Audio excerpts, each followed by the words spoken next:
Hey everyone, my name is Vincent Nguyen. How is everyone doing this weekend? I hope you guys got a lot of rest, and I hope that everyone had a great trading week. Last week, I was out most of the week because I was traveling to Japan for work. So, it looks like I missed a lot last week. So, we'll jump into the charts today and look at what happened with the overall market. And then we'll look at what happened to some of the meme stocks that the retail traders are trading.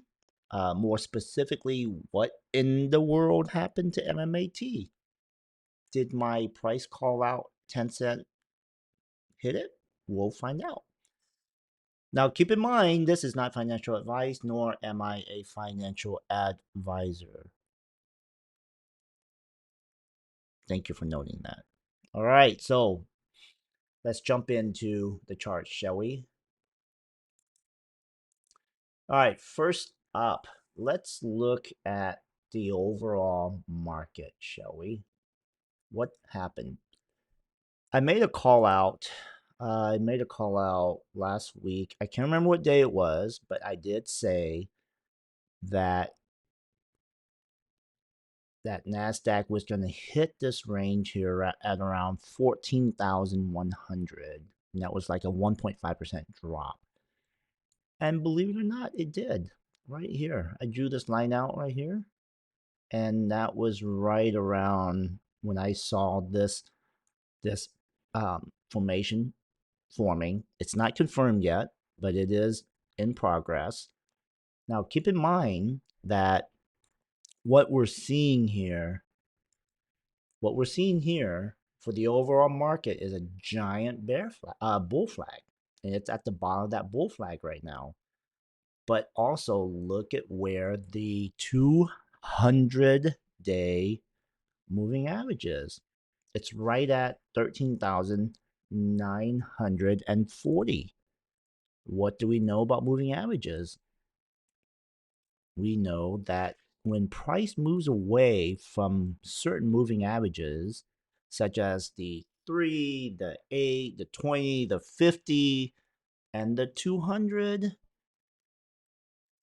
especially the 20 up here in this white line right here, we know that price action will always come back to check back with those moving averages before moving forward. Now, case in point, look at what happened down here. NASDAQ dropped all the way down to 10,696 back in 2022, bounced up again, checked around this area, consolidated, and then took off from, let's see here, March 13, 2023. And that, to me, was leg, let's see here, 2 to 3 from December 27th to 22 all the way up to July 19, 23. I mean, it's a pretty massive bull run. That's a pretty massive bull run. 138 trading days. Total of 49.41% run. That is awesome. So then what happened, right? From the top of this bull flag, it retraced down to here, which is about 11.59%. But my understanding from chart reading is we're going to see a total of about 12.45% if it doesn't dip any lower. I want to say if we gave it, let's say we dipped down just another 1.66%, we could potentially see price sit somewhere around 13,800, 13,802-ish is where I'm thinking leg 3 to 4 is going to be. And then guess what? 4 to 5 will land NASDAQ right back up here at 1618 at around 3,006 for leg 4 to 5. Okay, so this is a big crash. I mean, there's no doubt about it. But there is one more really big, well, if you consider 21% run, bull run big on NASDAQ, it's going to be pretty nice. Okay, so be prepared for that. I want to see this close out, this leg 3 to 4 close out next week. And then the recovery back to the bull leg. Okay, so that is NASDAQ. Now, I haven't looked at SPY, but I think it's worth looking at it and see what happened here. So it's basically pattern after pattern after pattern here. You've got a bearish pattern, another bearish pattern, but it's continuing higher highs, as you can see here, higher highs or higher low. And then finally, we've got this pattern that's in formation. It's not confirmed yet. It broke pattern on Friday at a low of 409. So it should have bounced off at 411 right here, as you can see. 411 should have bounced off at 411. It has not yet. So for SPY is a little bit ahead of NASDAQ in the sense that this overall market structure is completing leg B to C. So it's done 1 through 2, 3, 4, 5 up, 5 to A right here, A to B, B to C. So remember I was talking about on NASDAQ where I gave it about a 1.6% leeway below the 200-day moving average. I'm kind of thinking that's what's happening here with the SPY. So once, I'm going to delete this. So once SPY concludes here, we're going to see a very quick reaction. Once this is confirmed, this larger expansion pattern, crab pattern here that has taken place. And then we'll see a quick reaction up. From there, I want to see a strong retracement back up to price target 1 at 432 and then price target 2 at 440 for SPY.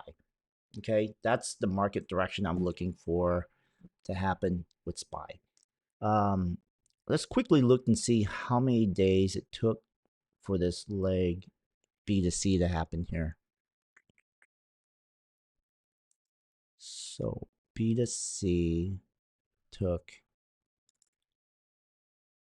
39 trading days, came down 9.81%. That's not bad at all. That's not bad at all. So now that the entire structure reset itself, we can expect good things to happen now. Okay, now that it's hit somewhat of a bottom for the market for SPY. Okay, at least in my opinion.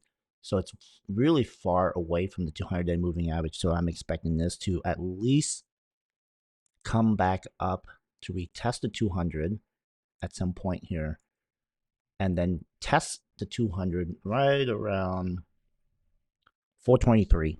Okay, it's going to hover around 423 and then probably come down, test the 410, 415 range again before making itself moving towards the price target 1 at 432. Okay, so that is SPY. What happened with MMAT? A lot happened with MMAT in terms of the executive, CEO executive, individual that was running the company, founder of the company, gone. I've been a big champion of the ex-CEO being terminated from his position, and I'm happy to see that happen because things would have gotten much worse had it not. It will continue to get a little bit more worse than it is now because my thinking is, hang on a second, I need to bring up another chart. I believe it was this one. For MMAT, I am expecting, you know what, I may have already deleted it when I cleared the chart out. So everything that I projected for MMAT has already hit. So I kind of cleared out the chart, make it fresh, to move forward. Let's see here. Yep. My projection was MMAT was going to end up somewhere in the 7 to 6 cent range. That's going to be my buy-in price for MMAT.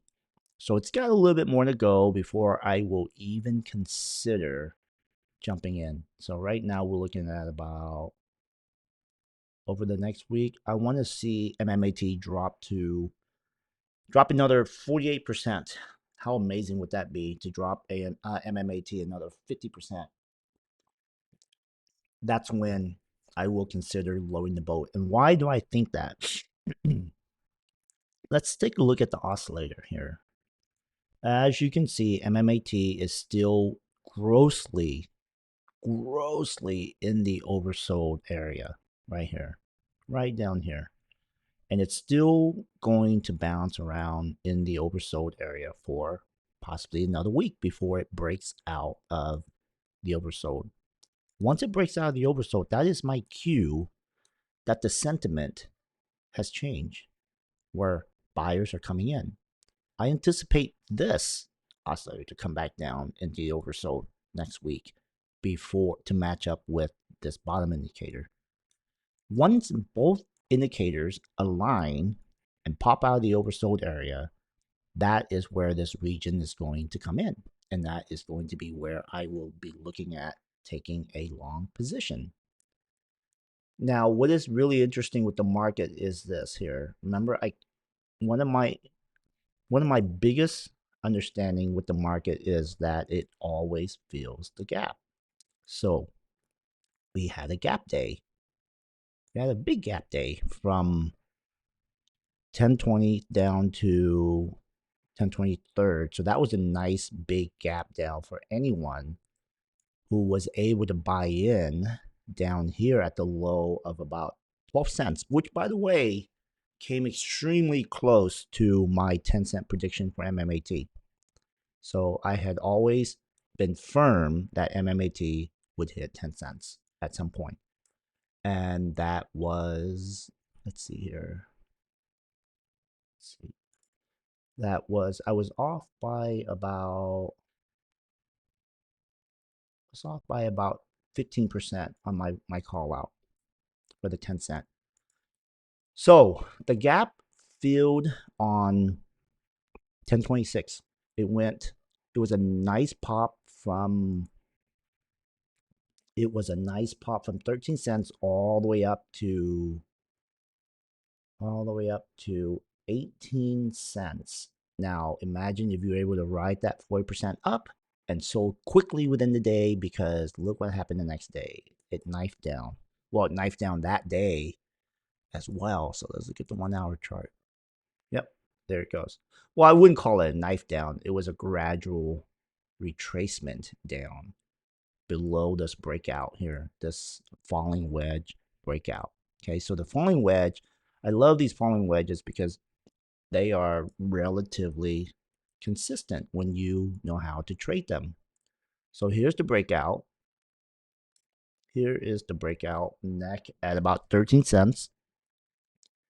And then your target would have been at 16.5.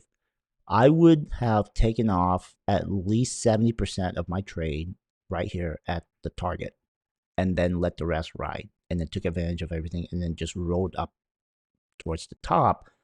And if you draw out a horizontal line, look at where the 200 period moving average happens to be. They line up with each other.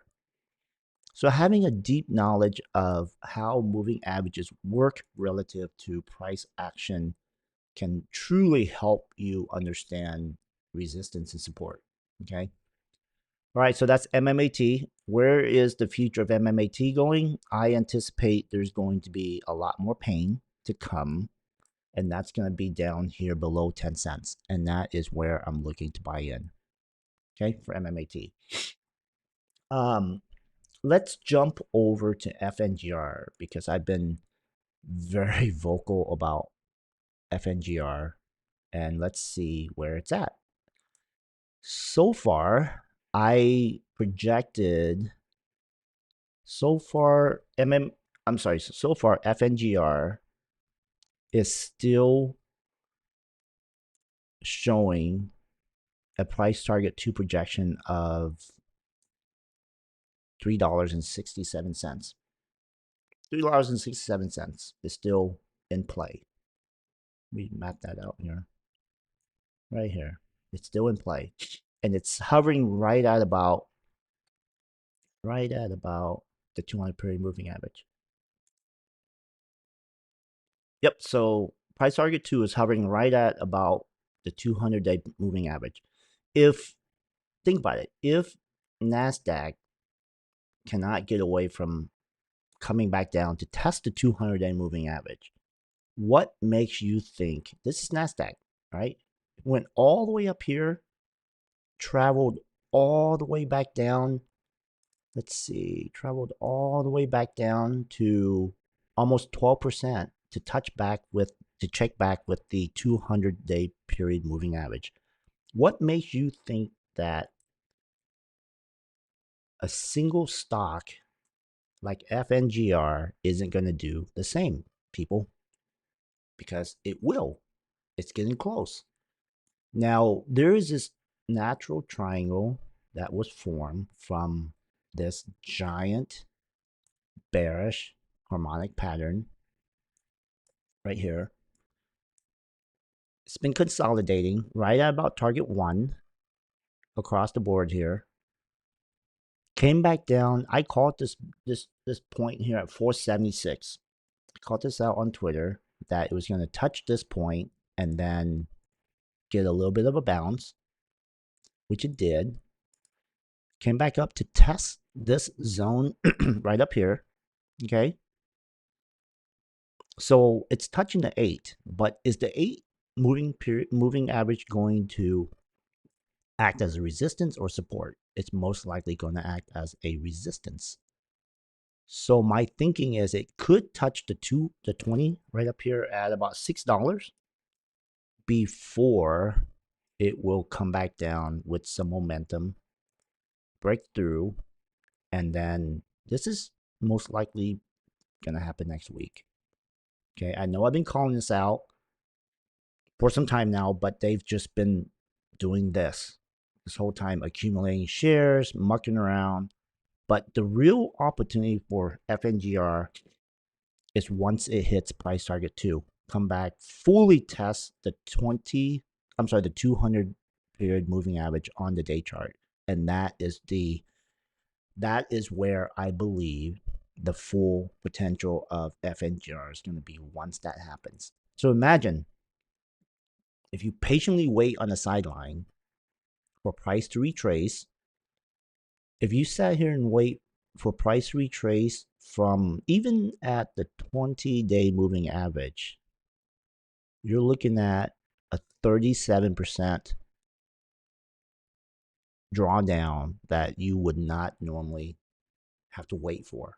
Okay, it's just not fun to buy in here and watch everything come down when you can clearly see that it has to happen. It has to happen because this is like 4 to 5. 5 to C will be 5 to C will be this leg here coming back to test the 200-day moving average. Okay, that is going to be leg 5 to C. Okay, I'm going to draw that out, leave that there. You guys do what you will. And then once this opportunity is realized, this is the entry point right here. This is all just noise. This is all just noise trying to whiplash you in and out of the trade. But ultimately, if you understand the market structure, this is what's going to happen here. 5 to C. Okay, so my position for FNGR has not changed. 367 is still in the cards. What would be interesting is on Halloween Day is when they would drop this. Halloween, the 31st. Let me this here. Halloween's on the 31st, right, guys? Right? 31st. We'll move this leg C to Halloween. How funny would that be? if it did happen on Halloween Day. Okay, so FNGR. What is next? What is next is I want to talk about potential plays for next week. So I went through a list of previous trades and kind of weeded everything down that has some sort of a pattern, and create a folder called harmonic. At the top of my list is APLM. APLM is quite an interesting stock. I don't know anything about APLM. Let's take a look real quick here. Sector update. I mean, there's soars on experimental drug efficiency in brain tumor patient. Interesting. Soared 65% on trading day Friday after company said experimental treatment verbrotinib was found to benefit a patient. Ooh, a patient with brain tumor. That is crazy how a stock can run 65% on news of one patient having some sort of a positive reaction to the drug. That being said, the timing was interesting because the pattern should have reversed right at $1.07 and did not. Price did come back up, popped above the 3, the 8, and the harmonic optimized pricing, which is at $1.07, and then it dropped right back down. But look at which moving average caught it down here, which is the 3 right here. So my harmonic oscillator has popped out of the oversold already. So this is the oversold right at 12 here for this pattern. But this secondary oscillator is still a little delayed. It's coming, just not there yet. I'm going to watch this for another day or two and watch to see if APLM will bounce above this hop zone. And I mean, it's interesting. Look at where the hop zone is relative to where the 8 EMA is, the green line. So when I'm looking at doing a swing trade, my biggest the most important moving average is where is price relative to the 8 moving average, 8 period moving average, and in this case it's the 8-day moving average. And right now, price popped above, but it came all the way back down. I'm just not quite comfortable even consider coming in yet, because that's still a 27% below where it needs to be for me to be comfortable. So price needs to come up. Test this zone here at $1.15 for me to even consider coming in. So this would be then where I start to perk up and pay attention is between $1.07 up to $1.15, because I need price above the 8 in order to signal that the sentiment has changed. Because this could just be a one-hit wonder with that one singular patient that showed a positive sign from this drug. So again, this could just turn around next Monday and go into the oversold again, right? And then this guy never made it out of the oversold area. So I'm keeping an eye on APLM because there is an existing bullish crab pattern here. And the first price target is $3.66. The upside is quite good. The only issue is the downside doesn't look that good. So you do have to weigh your risk reward. So the reward here would be if, let's say, I come in at let's say come in at $1.09. That's where I see price stable out at. And I reach for a target of $2.53. Guys, keep in mind, this is all my price projection. Is not financial advice. I'm not a financial advisor. This is just me reading the chart of where I want to see price go towards in terms of an entry and an exit. Okay, keep that in mind. So looking at this, if I were to come in, I would want to see this swing trade to occur within the next, I want to say 15 days. I would give it about 15 days for 213% profit. That would be my target if I were to enter down here once price stabilize at the 8 EMA. That would be the swing trade. Now, along the way, what are some things to consider? You have this 20 moving average and you have this 50 moving average. When price moves upward, guess what? They encounter these as resistance. They're going to have to test the resistance level. Okay, if that breaks out, then you go to the next one, which is the 50. Going to have to look at how the buying pressure happens at each of these levels. So in my mind, I know ahead of time that, hey, dum-dum, it's not going to be a smooth ride up. Why? Because you've got to face these resistance level coming up here. Okay, so it's not just going to be an easy ride upwards. You just need to be prepared for resistance as you go up. So what do? At each level, let's say hypothetically you bought in at 10,000 shares. Once each level is attained, you could consider taking off, oh, you know what? Got 10,000 shares here. How about we take off 3,000 share profit? Okay. What would that net me if I play that card? So if I bought in here at $1.09, was it?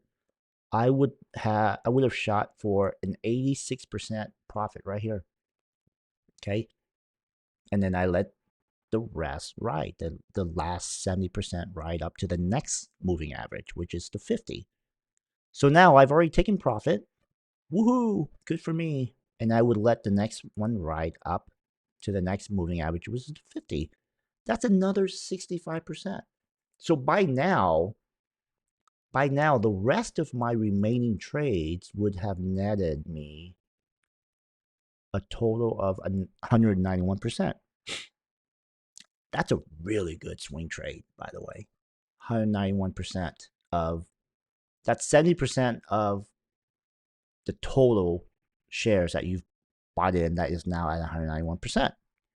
So what do? I would probably take off 60% right here. What was I saying? I would take off 60% at the 50. Okay. Let's do that. Oop, where am I? So this would be 60% of remaining. So now, guess what? I'm playing with house money at this point, or I should be playing with house money at this point. Okay, 60% of remaining. So then I let the rest ride to my price target one up here. And if it doesn't, guess what? Even if it comes back down, I'm already in the green, and I would sell off obviously before I'm in the red again, down here at $1.09 or whatever price I bought in at. So that is the trade. That is how I plan out my trade, the risk and reward, understanding that I could potentially lose up to, let's see, if I bought in at $1. Yeah, I could potentially lose 26% if I were to enter here at the 8 EMA, but I could also potentially gain 86% on this level 1, 191% on this next price target, which is at the 50 moving average, and let the rest run up to my price target 1 at $3.66. That, my friend, is how I plan out my trades. And along the way, you have to have trade management in place. Okay, so trade management is the most important aspect. It's like QA. When you run a tech project or any project, you have to have QA in place, because if something goes bad, you need to be able to bail. So this is my trade management. At any given time where I see, hold on a second.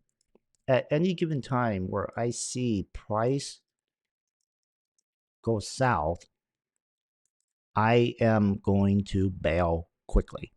For example, if I see that price does not, if there isn't enough buying pressure to get past this 20 moving average resistance level, I'm going to get out.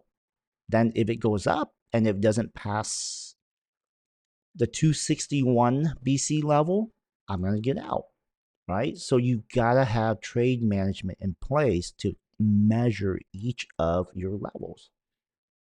And so that is essentially how I look at my trade. Now, let's say all goes well. You get a runner. Okay, so this thing runs. So let's say next week something massive, a news announcement comes out, and they've created the cure for brain cancer. Imagine at price target 2, it just goes bonkers. I mean, this thing just flies off the handle. Okay, so you've got this triangle here, this triangle that's formed here. If price for some miraculous reason just blows through this guy, that would be the ideal. And then this would be literally going to the moon with this stock. So ideally, if this pops out, you then would say, you know what? I'm going to measure the bottom of this triangle, and I'm going to move it over to where the breakout is.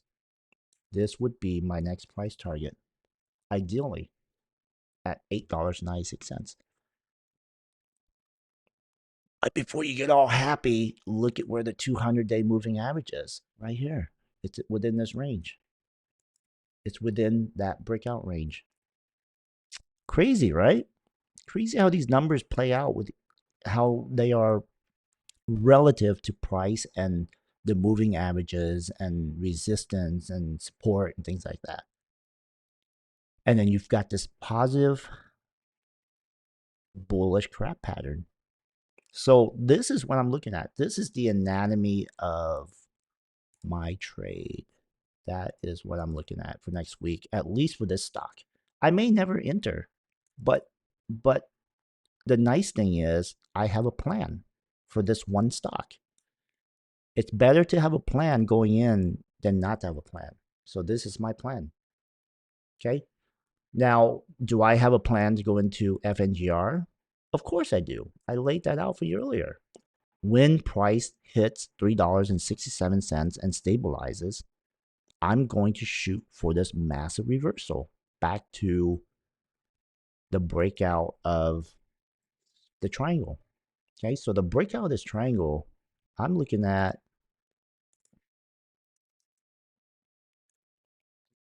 let's see, I am looking at,